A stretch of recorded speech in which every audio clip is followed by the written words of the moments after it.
پاک لکھتے ہیں جس نے میرے روزے کا نقشہ بنایا وہ اللہ کے فیضان سے محروم رہے گا. یہ مخدوم اشرف نے لکھا ہے.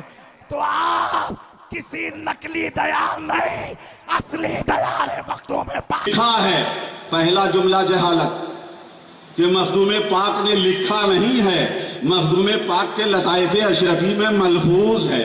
ذرا کب پھوٹ پڑتی ہے، کب اختلاف ہوتا ہے، اس کا ریزن آپ نے دیکھا؟ جب آپ نہر کی بات کریں گے تب پھوٹ پڑتی ہے، اور جب سمندر کی بات کریں گے تو کوئی اختلاف نہیں ہوتا. آپ کسی نقلی آستانے پر نہیں کھڑے ہو، آپ اصلی آستانے پر کھڑے ہو. اور سنو، میرے مخدوم نے فرمایا ہے کہ میرے روزے پر جو آئے گا اللہ اس کی مرادیں پوری فرمائے گا. اور آگے لکھتے ہیں، اشرفیوں نوٹ کر لو، آگے مخدوم پاک لکھتے ہیں جس نے میرے روزے کا نقشہ بنایا وہ اللہ کے فیضان سے محروم رہے گا. یہ مخدوم اشرف نے لکھا ہے. تو آپ کسی نقلی دیار نہیں، اصلی دیار مخدوم پاک. پر یہ بیان ہوا کہ وہ اصلی آستانہ ہے، کوئی نقلی آستانہ نہیں ہے. اور اس کے بعد یہ دعویٰ کیا گیا کہ جو مخدوم پاک نے لکھا ہے کہ جو میرے دربار میں آئے گا محروم نہیں رہے گا. لکھا ہے پہلا جملہ جہالت کہ مخدوم پاک نے لکھا نہیں ہے، مخدوم پاک کے لطائف اشرفی میں ملفوظ ہے. ذرا کہتے اسی لیے کہتے یا بنیا تعلم ثم تکلم. صاحبزادے پہلے پڑھو سیکھو اس کے بعد بولو. تعلم ثم تکلم، پہلے پڑھ لیا کرو پھر بولا کرو. تقریر میں کہہ دیا مخدوم پاک نے لکھا ہے، آج تک پڑھنے کی توفیق نہیں ہوئی. میں کو لگتا ہے مجھے کہ سنتے سنتے کہیں گھر میں کام کرنے والی سے کچھ سن لیا ہوگا اور اسے ہی آگے دوہرا دیا ہے، اس لیے کہ پڑھتے تو بات سمجھ میں آتی. مخدوم پاک نے فرمایا، قول سنو پہلے اس کا پس منظر سن لیں. حضرت مخدوم پاک نے نیل شریف کا تالاب حوض کھدوایا اپنی حیات ظاہری میں. قلندروں نے حوض کھودا اور نیل شریف کے چاروں طرف مخدوم پاک نے باغ لگوائے، مختلف قسم کے پیڑ اور درخت لگوائے، پورے باغ لگوائے ہیں. اور جس دن یہ حضرت شاہ نظام یمنی اس کو ملفوظ کو تحریر فرما رہے ہیں، واقعہ بیان کر رہے ہیں، بلکہ قول بھی نہیں، مخدوم پاک کا ایک قول ہے. اس کے بعد وہ واقعہ بیان کرتے ہوئے آئے ہیں. لطائف اشرفی باب 59 اٹھا کر پورا پڑھو، پورا باب پڑھو گے تو بات سمجھ میں آئے گی کہ مخدوم پاک کیا کہنا چاہتے ہیں. تصور کریں، حوض اور تالاب کھدوایا، اس کے چاروں تین طرف باغ لگوائے، اور فرماتے ہیں کہ نیا مونسری کا درخت بھی ابھی لگایا گیا تھا. حضرت مخدوم پاک نے اس باغ کی سیر فرمائی، اور سیر فرماتے ہوئے باغ سے ہوتے ہوئے جب حوض پہ آئے تو فرماتے حوض کی تعریف کی، حوض کی بھی تعریف کی، اور باغ سے بھی بڑے خوش ہوئے، دل شگفتہ ہو گیا. اس کے بعد مخدوم پاک نے فرمایا، سنو یہ مخدوم پاک کی عبارت سنیں، چو در سیر گلزار و تفرج لالا زار خاطر شگفتہ شد. سیر گلزار یعنی جو پھولواریاں لگائی تھیں اس کے سیر سے، و تفرج لالا زار، اور لالا زار کی فرحت سے، سیر سے، تفریح سے دل شگفتہ شد. جب آپ کا خاطر، آپ کا دل شگفتہ ہو گیا، فرمودن کہاں سے؟ باغ میں سیر کر کے آئے، حوض پہ تشریف لائے، فرمایا انشاءاللہ تعالی ہر کے دری روزہ، ہر کے دری روزہ. یہ روزہ وہاں پہ وہ آستانہ نہیں ہے. یہ روزہ بولتے بولتے یہ ہر چیز کو روزہ دیکھنے لگے. یہ روزہ فرمایا دری روزہ، انشاءاللہ دری روزہ، ہر کے دری روزہ، روزہ کرم بیایت از فیض بے نصیب نہ روت. کہ اس باغ میں جو بھی آئے گا وہ فیض سے بے نصیب نہیں جائے گا. توجہ چاہوں گا، روزہ سے مراد آستانہ لے لیا. آستانہ بافیض کب ہوتا ہے؟ جب صاحب آستانہ موجود. صاحب آستانہ موجود ہو، ابھی مخدوم پاک باغ میں ٹہل رہے ہیں اور فرما رہے ہیں دری روضہ، یعنی بتا دیا کہ آج میرے قبر پہ آنا تو دور کی بات ہے، میرے باغ اور حوض میں بھی جو آئے گا وہ بے نصیب نہیں ہوگا، واہ بے نصیب نہیں ہوگا۔ ہر کے دری روضہ بیایت بے نصیب نہ روت وہ ہر کسے کے۔ اب یہاں سے سنیے، یہاں مخدوم پاک نے فرمایا وہ ہر کسے کے مثالے او در جہاں خواہد کرد مبارک نہ خواہد مبارکش نہ خواہد عام، جو کہ دنیا میں اس روضے کی مثال بنانا چاہے گا مبارکش نہ خواہد عام، اس کو یہ مبارک نہیں ہوگا، اس کے لیے مبارک نہیں ہوگا، یہ برباد ہی ہوگا، برباد ہوگا، مبارک نہیں ہوگا۔ یہ مخدوم پاک نے فرمایا۔ توجہ چاہوں گا، یہ ہے لطائف اشرفی کا بیان، اور بیان کیا کیا گیا ہے؟ اشرفیوں کو دھوکہ دینے کے لیے بیان یہ کیا کہ مخدوم پاک نے لکھا ہے، ایک بار نہیں بولے، تکرار کے ساتھ بولا گیا لکھا ہے، دکھا دو کہاں لکھا ہے۔ مخدوم پاک کا لطائف اشرفی میں بیان نقل ہوا ہے، لکھا نہیں گیا۔ اور کیا لکھا ہے؟ کہتے ہیں مخدوم پاک نے لکھا ہے کہ جس نے ہمارے روضے کا نقشہ بنایا وہ اللہ کے فیض سے محروم ہوگا، اللہ کے فیضان سے محروم ہوگا۔ میں کس لفظ پہ تبصرہ کروں؟ یہ پڑھے لکھے لوگ ہیں، پھر کہوں گا یا بنی تعلم ثم تکلم، اے صاحبزادے ذرا پڑھ لو پھر بولو۔ آج تک آپ نے کبھی اللہ کا فیضان سنا ہے؟ کیا بات! اللہ کا فیضان، اللہ کا فضل ہوتا، اللہ کا کرم ہوتا ہے۔ فیضان تو بزرگوں اور اولیاء کا ہوتا ہے، فیضان اللہ کا نہیں بولا جاتا۔ اور بولا گیا جس نے ہمارے آستانے کا نقشہ بنایا۔ کتنی جہالت والی بات ہے میرے پیارے۔ ابھی تو فوٹو کا دور ہے، کیمرے کا دور ہے، فوٹو کا دور ہے، لیکن فوٹو سے پہلے حضور مخدوم پاک کا آستانہ 600 ساڑھے 600 سال سے ہے، 600 سال سے زیادہ کا عرصہ گزر گیا۔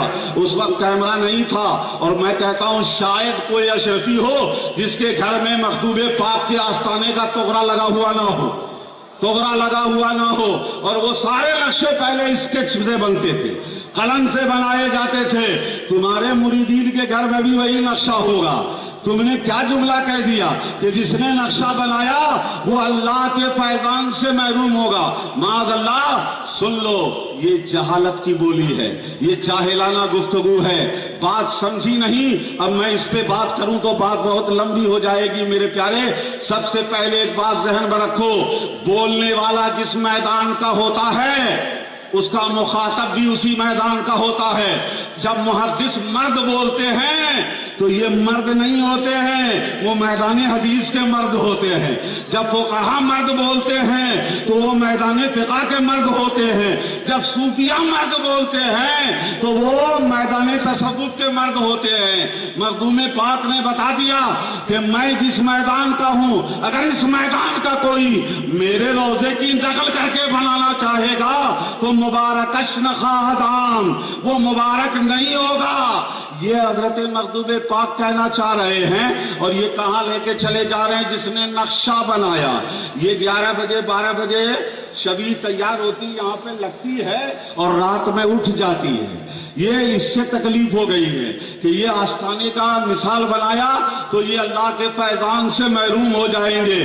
پیارے کچھ پڑھو، لکھو، سمجھو، اور آگے بتا دوں کہ اگر صرف اتنی بھائی یہ بات تو شریعت کے خلاف ہو جائے گی کہ کسی بھی چیز کا نقشہ کوئی بنا لے تو وہ اللہ کے فیضان سے محروم ہو جائے گا۔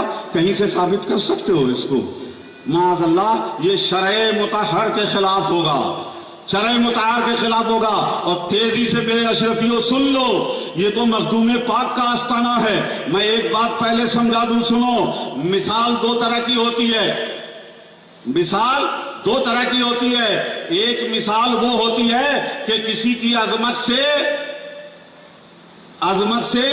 جلتے ہوئے حسد کرتے ہوئے غش کرتے ہوئے اپنے لیے بھی ویسا بنا کر کہ لوگ ادھر جا رہے ہیں ادھر بھی آئیں، اس کے مقابل میں کھڑا کرنا ایک مثال وہ ہوتی ہے جو ابرہہ نے یمن میں بنایا تھا کعبہ کہ کعبے کی عظمت کو توڑا جائے، ایک وہ مثال ہوتی ہے جو ابرہہ بنا رہا تھا، اور ایک وہ مثال ہوتی ہے کہ اصل کو ڈیمیج کرنے کے لیے نہیں بلکہ ہم اس اصل کے تصور کو اور اجاگر کرنے کے لیے اسی کی طرف جوڑنے کے لیے مثال بنائی جائے، تو ایسی مثال جائز ہے، مستحسن ہے، بلکہ قابل قدر ہے، قابل قدر ہے۔ اگر اتنی ہی جہالت ہے تو بتاؤ کہ ہیرے کے نگ لگا کر سونے چاندی کے دھات سے رسول پاک کے نالین کی مثال بنا کر لگا رہے ہو، کوئی پگڑی پہ لگا رہا ہے کوئی صدری پہ لگا رہا ہے، کیا وہ نالین مصطفیٰ کے اصل ہے؟ نہیں میرے پیارے، وہ اسی کی نقل ہے، مثال ہے، عقیدت سے لگائے جا رہے ہیں۔ دنیا میں ہر جگہ جلوس میں گنبد خضرا کی شبیہ تیار کی جاتی ہے، محرم کے جلوس میں روضہ امام حسین کی شبیہ تیار ہوتی ہے۔ وہ مثال جو اصل سے جوڑے، وہ مثال جو اصل کی عقیدت بڑھائے، وہ مثال جو اصل کی یاد تازہ کرے، وہ مثال معیوب مذموم نہیں ہوتی، وہ تو مطلوب ہے۔ اس لیے ہم گنبد خضرا کا نقش گھروں میں لگاتے ہیں۔ ارے یہی تو وجہ ہے کس نے ہمارے علاقے میں لکڑی کا گنبد خضرا مینار کے ساتھ بنایا ہے، ربیع الاول کے جلوس میں اسے سامنے رکھتے ہیں کہ گنبد خضرا کی یاد آتی رہے، وہاں سے نسبت جوڑتے ہیں۔ سن لو، یہاں جو آستانہ مخدوم کی شبیہ تیار کی گئی یہ ابرہہ کا کعبہ نہیں ہے، یہ مخدوم پاک کے عقیدت مندوں کے لیے اس آستانے کی یاد میں گم ہو کر دعا کرنے، توجہ مرکوز کرنے کا ذریعہ، توجہ مرکوز کرنے کا ذریعہ ہے۔ ورنہ یہ بتاؤ اگر یہ نقل ہوتی کہ نقلی آستانہ بنا لیا ہے، اے میرے اشرفیوں بتاؤ فاتحہ پڑھنے کہاں جاتے ہو؟ فاتحہ پڑھنے کہاں جاتے ہو بھائی؟ بولو، آستانے پہ جاتے ہیں نا، فاتحہ پڑھنے آستانے پہ جاتے ہیں۔ میرے پیارے، یہ سب نے بتا دیا ہے کہ یہ تو صرف ہماری توجہ کے لیے، ایک تصور قائم رکھنے کے لیے، اس کی عظمت کو اجاگر کرنے کے لیے یہ شبیہ بنائی گئی ہے، تو اسے کوئی ناجائز کہہ سکتا ہے؟ یہ کوئی غلط ہو سکتا ہے؟ میرے پیارے، میں جو صاحب بولے ہیں ان کے اوپر ایک ردہ رکھ دیتا ہوں کہ جاؤ جن کی زمین پہ کودتے ہو شیخ الاسلام سے پوچھو کہ مسجد کے اوپر کعبے کا نقشہ بنا کے رکھ دیا، کیا بات، مسجد کے اوپر کعبے کی شبیہ بنا دی ہے، تعمیر کر دی ہے، کیا مسجد کے اوپر کعبے کی تعمیر کر لے تو وہ غلط نہیں ہے، وہ شبیہ کا غلط نہیں ہے، ہم بھی کہتے ہیں غلط نہیں ہے، اس لیے کہ وہ کعبہ کو رد کرنے کے لیے نہیں ہے، کعبہ سے جوڑنے کے لیے ہے۔ اسی طرح سے یہ آستانے کی شبیہ آستانے سے دور کرنے کے لیے نہیں، آستانے سے جوڑنے کے لیے، واہ واہ واہ واہ کے لیے ہے۔ یا بنی تعلم ثم تکلم، صاحبزادے پہلے پڑھو پھر بولو، پھر زبان کھولو۔ مخدوم پاک نے نقشہ نہیں فرمایا ہے، یہ کس سے سن لیا ہے آپ نے؟ مثال کہا ہے، اور مثال کا مطلب یہ جو ٹکر میں بنایا جائے، مجھے تحقیق نہیں ہے لیکن میں نے سنا ہے، میں ان کو مشورہ دوں گا، پیارے اندر توجہ دو، تمہارے سرے کہاں کہاں ملے ہوئے ہیں، اگر میں اسے کھودنے لگوں یہاں سے سہرسہ تک کی رشتہ داریاں تو جواب دینا مشکل ہو جائے گا، لیکن میں ابھی ادھر جانا نہیں چاہتا، بتانا چاہتا ہوں کہ ذرا حد میں رہیں۔ حسد کرنے والے مٹ گئے، ملتے ہیں، مل جائیں گے آدھا تیرے، نہ مٹا ہے نہ مٹے گا کبھی چرچا تیرا۔ یہ حضور اشرفی میاں کی آباد کی ہوئی خانقاہ ہے، جس کی بنائی ہوئی ٹوپی پہن کر شان دکھاتے ہو، جن کے بنائے ہوئے تاج لگا کر شان دکھاتے ہو، ذرا کم سے کم اتنا تو خیال کر لو۔ لیکن کیا کریں گے؟ مولا علی نے فرمایا اتقی من شر من احسنت الیہ، بچو اس کے شر سے جس پر تم نے احسان کیا، یعنی جس پر احسان ہو جائے اس کے شر سے بچو۔ یہ وہ لوگ ہیں جنہوں نے حضور اشرفی میاں کے پروردہ